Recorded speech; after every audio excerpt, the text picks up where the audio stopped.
Hello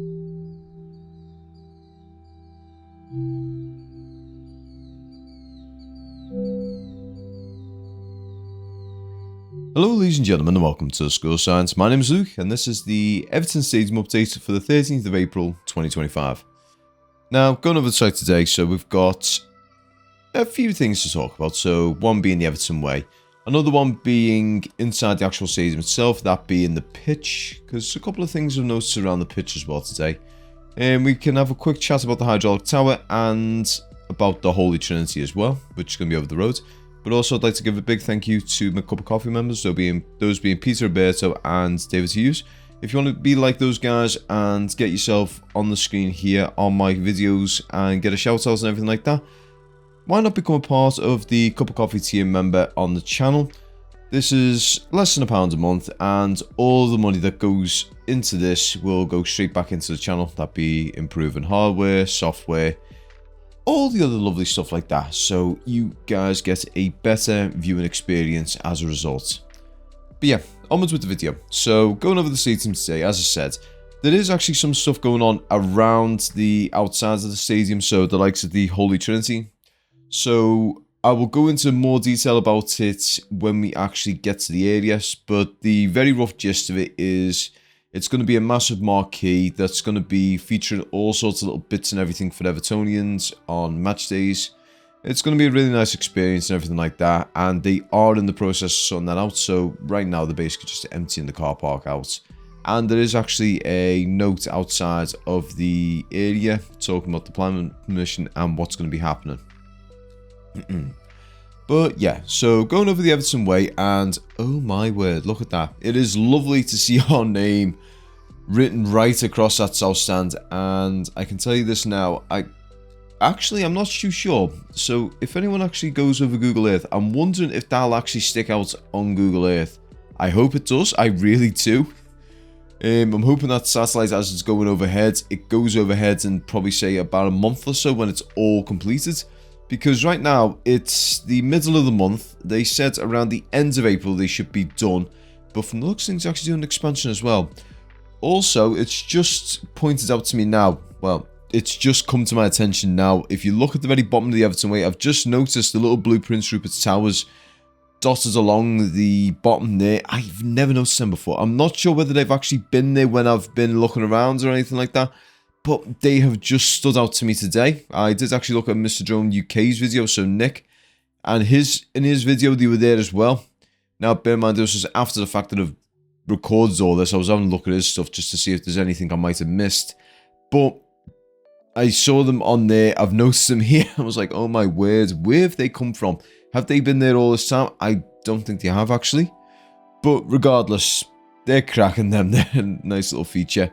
And seeing this big Everton thing here, that is a really nice touch as well. I was curious if they could have actually done something with that.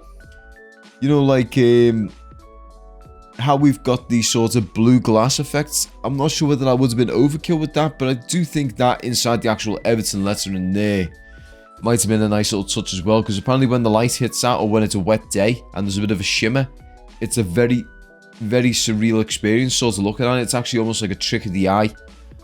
Especially around by the Fan Plaza and everything. So that on the Everton thing would have been a cool little feature, but that might have taken away from the actual contrast amongst the Everton way. But regardless, while I've been chatting there, I have been going over the legends. If anyone's actually seen them at legends, why not put it down in the comments below who you've seen in there. I'm curious who you've seen, who I might have missed, because I know there is a few more recent legends further on down the line. Now, bear in mind, I grew up in 92. Well, I was born 92, so my era of Everton legends would be the likes of Kevin Campbell, Daniel Amokachi, Big Dunk, the likes of Cahill, Arteta, Andy Johnson, if you would consider him a legend. Players like that, Wayne Rooney as well. So it's a bit of a latter stage rather than the likes of Neville Southall. Bear in mind, he did actually play when I was alive, but there's a certain criteria you've got to think of who is your footballing legends growing up and whatnot. But yeah, So I digress. Going over the West Stand at the moment, so this has still been closed off to a lot of the YouTubers. It's one of those areas where we haven't really been able to actually have much of an explore on foot. Bear in mind, I haven't had an explore very much around the stadium itself because second test event I didn't attend. I am going to that third test event, be hell or high water stopping me. But overall, it's one of those areas I'm definitely going to try and get myself around and actually have a good little nose about when I get the opportunity. But yeah, so I was actually trying something here. So most of the times when I'm doing these videos as of late, I've just sort of been flying here, flying up and straight into around the bowl of the stadium. But I did try and get myself a little further around the north stand, just have a little look around there. There is one thing as well that has been mentioned on a few channels. So they're talking about the painting and everything. Some people have been saying, oh no, it's just an alteration to the painting. No, this is not the case. I have spoken to people regarding all this.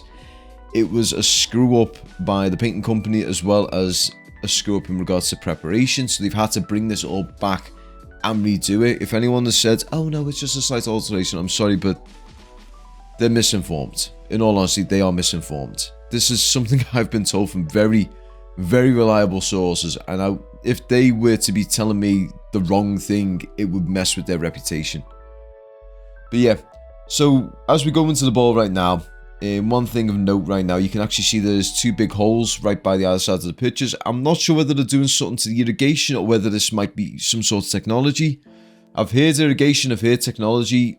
Anyone of a reliable source, if they want to put in the comments below what they're actually doing down here, that would be greatly appreciated. As you can tell, they've got the mats lined out so they can't actually damage the turf.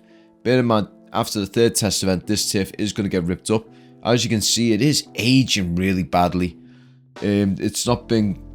I'm assuming this is mostly down to the fact that they haven't been watering it all too much. Maybe they have, maybe they haven't. Maybe it's just down to outside factors, but they are ripping this up. And a fresh turf is going in when it comes to the new season. But yeah, so where I am right now, very quickly, this is the site of where the Marquee is going to be. So it is going to be exciting. It's going to be a large area. There is going to be a little bit of parking, but not too much. But this parking will probably be mostly focused around the staff who are going to be working in the Marquee. Now, there is going to be a lot of stuff there. Music, it's going to be a lot of street foods and everything like that. So it is a very exciting place to go to when the season kicks off. There's going to be a lot of venues around the stadium, so you're going to be very much spoiled for choice when it comes to all this sort of stuff. I'm going to be very much spoiled for choice as well. I know my granddad will be as well. He loves the sausage rolls that were in there for the first test event, so that's definitely something I hope they actually reintroduce in the future.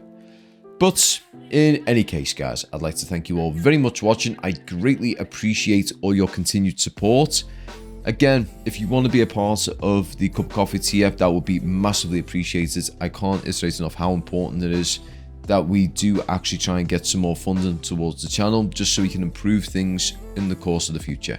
But in any case, take care, have a great weekend, up the fucking toffees, and peace.